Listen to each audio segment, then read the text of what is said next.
So, what time is it? It's the 1900s. The president is William McKinley. Well, not for long since he was shot. He was replaced by his vice president, Theodore Roosevelt. Roosevelt was a conservationist and made the vast majority of America's national parks. He also passed laws that made sure that your food and medicine wouldn't kill you and created the first income taxes. Roosevelt would involve America in the construction of the Panama Canal, greatly shortening the trip from the Atlantic to the Pacific. In the process, America ended up liberating Panama from Grand Colombia and putting it under the influence of America. Many other countries would have similar fates. After Roosevelt came, Taft would lose re-election and would be replaced by Woodrow Wilson.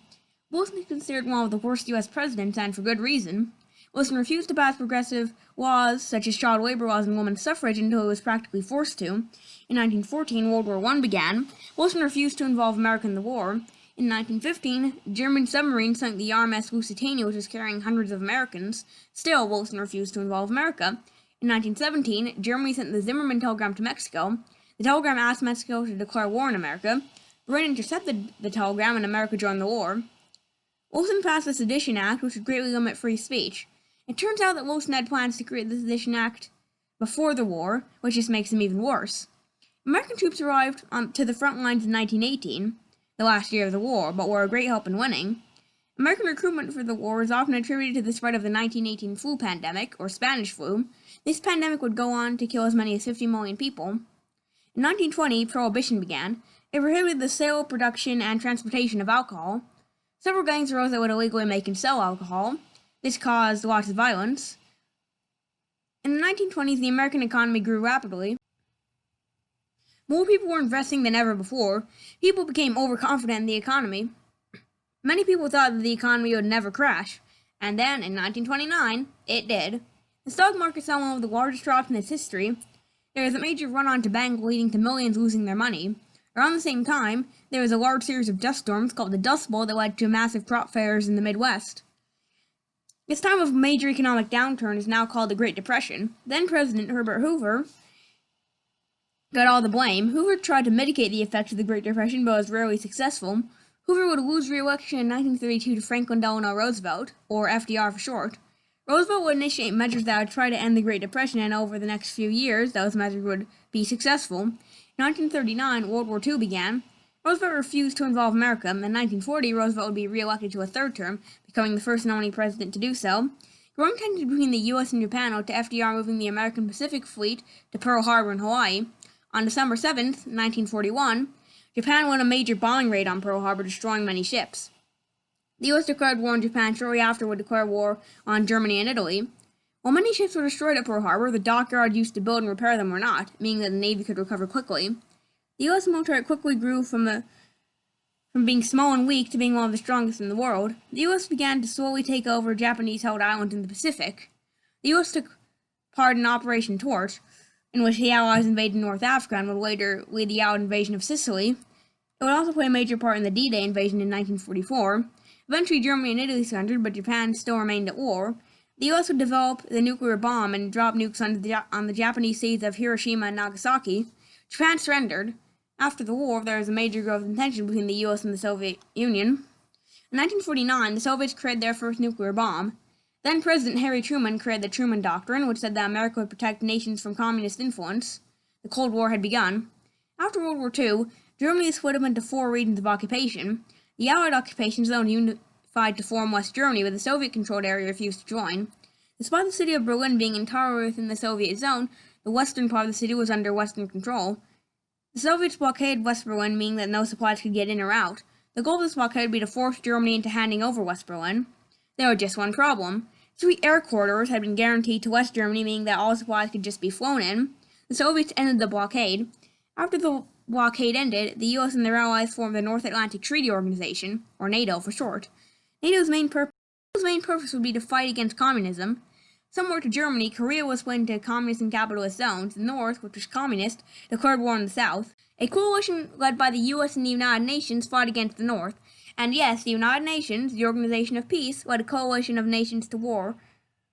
The Korean War would end in a stalemate in 1953. In 1952, in the middle of the Korean War, Dwight Eisenhower would be elected president. He was a former general and was very anti-communist.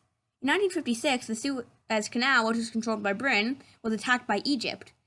Britain and France sent in troops to attempt to regain the canal, while the Soviet Union lent their support to Egypt. In an attempt to prevent another global war, the US forced Britain and France to withdraw. Around this time, many protests arose in opposition to the racist laws that many states had. In 1954, the Supreme Court case Brown v. Board of Education forced all public schools to desegregate. In 1954, in Montgomery, a woman named Rosa Parks refused to sit in the blacks-only area of a bus. She was arrested, but her effort led to a boycott of buses. This boycott ended up in the desegregation of all buses in the city. Activists established the Montgomery Improvement Association and put a certain Martin Luther King as its head. In Little Rock, Arkansas in 1957, a group of 9 African-American students successfully sued to attend the Little Rock Central High School. The governor of Arkansas at the time, Orville Faubus, sent the National Guard to prevent them from entering. President Eisenhower federalized the National Guard and ordered them to withdraw. He then sent in the 101st Airborne Division to protect the students. The students were escorted by the 101st Airborne into school for the entire year. Several demonstrations would erupt over the next decade against racism and segregation. In 1960, John F. Kennedy was elected president. Kennedy would oversee crises that would both almost end a nuclear war. Many people would flee from East Germany through West Berlin, since the city had little to no border protection from East Germany. In 1961, the Soviet Premier Nikita Khrushchev ordered the construction of the Berlin Wall, which would surround the entire city of West Berlin. Tensions brewed over the closing of the border in Berlin, and American and Soviet tanks managed a standoff at the Brandenburg Gate. There was a high chance that tanks would fire on each other and war would be declared, but Kennedy and Khrushchev decided to instead order both sets of tanks to back away. By this time, the US and USSR had nuclear missiles. These missiles at the time were not capable of traveling distances more than a few thousand miles. As a result of this, America placed many of their missiles in Turkey and Italy and pointed them straight at the Soviet Union. Around the same time, Cuba had a communist revolution that spun under the leadership of Fidel Castro. Castro allowed the Soviets to place their missiles in Cuba. These missiles could reach almost all of the continental U.S. Tensions were high. U.S. spy planes confirmed the missiles' locations. America set up a blockade to prevent the transportation of more missiles. The blockade was technically illegal and could be considered an act of war. War was not declared, though, which was good, since if it was declared, the world would have surely ended.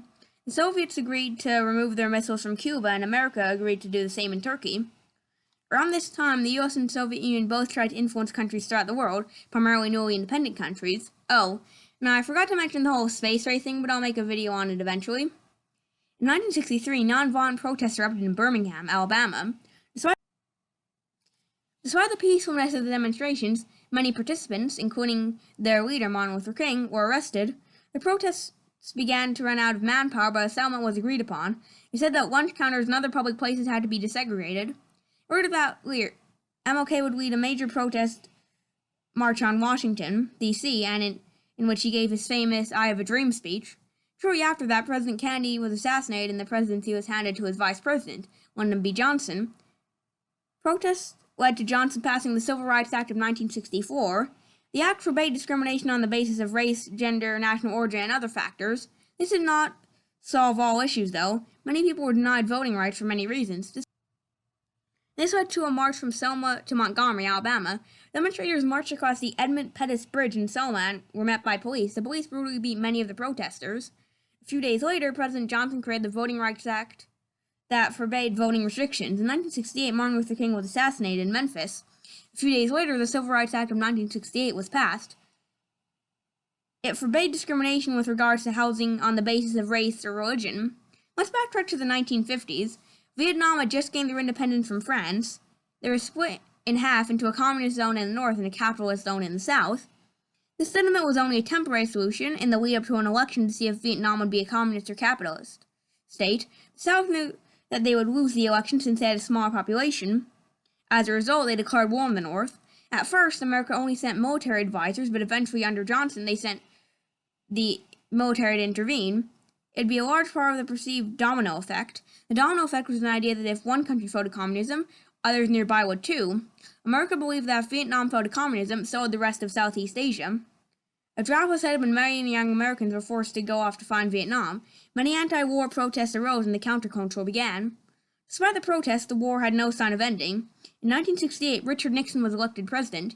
He claimed that he would end the Vietnam War, which he would eventually, but only after beginning a major bombing campaign of Vietnam and the neighboring countries of Laos and Cambodia. Nixon oversaw a period of detente between the US and USSR. This meant that tension between the two countries began to weaken. Despite this, America and the Soviet Union still competed over influence of countries.